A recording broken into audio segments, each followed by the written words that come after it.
Bonsoir, bonsoir tout le monde. Aujourd'hui, on est le vendredi 15 juillet. Et donc, c'était le jour de l'expiration de plus de 2 trillions d'options. Et je voulais partager avec vous cette analyse du S&P Weekly en 2008-2009. Le marché montait, montait, montait. Puis, il a fait un premier rectangle comme ça, un premier étage. Il casse le rectangle, il fait un deuxième rectangle. En cassant la moyenne 209, la moyenne exponentielle 209, que je rappelle c'est 11 fois 19, et ensuite on a ce marché-là, ce marché qui fait exactement la même chose, sauf que ce marché c'est l'Eurostoxx, mais en 2022, c'est-à-dire nous sommes ici exactement. Donc nous retrouvons une configuration qui s'est présentée exactement en 2008-2009. Et là, je voulais vous montrer quelque chose. Ici, comme vous le voyez, en avril 2007, j'avais envoyé un papier à capital.fr. Nous sommes à l'aube d'un tsunami financier.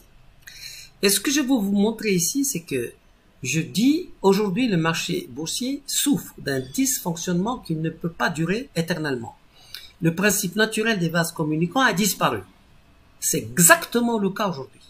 Dans un marché sain, quand les actions montent, les obligations baissent, quand les bons de trésor chutent, les matières premières montent, etc. Mais depuis 10 ans, on assiste à un phénomène étonnant. Tous les secteurs progressent partout dans le monde. Il y a donc anguille sous roche. L'explication est simple, un excès de liquidité inédit gonfle tous les secteurs boursiers, y compris l'immobilier et l'art. Cette surliquidité prend sa source au Japon. Et en fait, on est en train de vivre exactement cette situation-là. Il y a beaucoup de liquidités, tout monté. Et maintenant, on se retrouve à changer de cycle. Et tout va tomber. Les obligations vont tomber. D'ailleurs, on le voit, je l'avais montré dans les dernières vidéos, où les bons de trésor, les indices, tout est tourné vers le bas.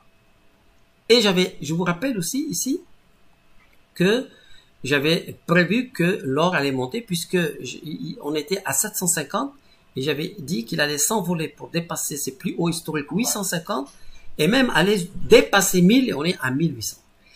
Bon, donc c'était la belle époque et grâce à cette analyse-là et le centre de gravité Belkhead, j'ai pu obtenir en 2009 le trophée or de l'analyse technique et graphique à Paris. Maintenant, revenons ici. Ici, nous avons donc l'Eurostoxx en weekly. Que s'est-il passé donc sur le S&P? Vous voyez ce qui se passe. Vous voyez, regardez. Une véritable chute du marché financier.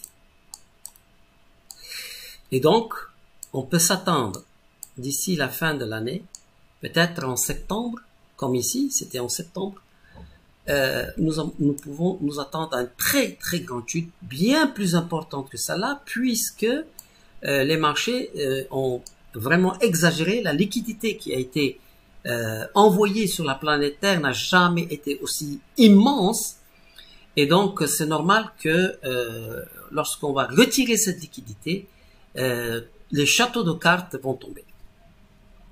Je voulais vous montrer également que, regardez bien, aujourd'hui par exemple, regardez bien sur ce marché-là, on a envie de rebondir ici pour aller chercher la 209. Donc, pour moi, le maximum de remontée des marchés actions dans le monde, ça va être la 209 ici, ou éventuellement le haut de ce rectangle, mais pas plus. Et nous avons 90% de probabilité que le marché corrige.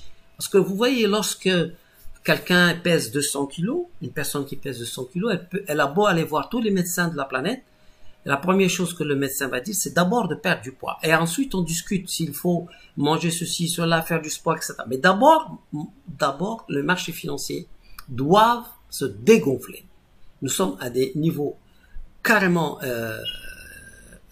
fous, hein? Et donc, beaucoup d'experts annoncent effectivement que les marchés doivent corriger.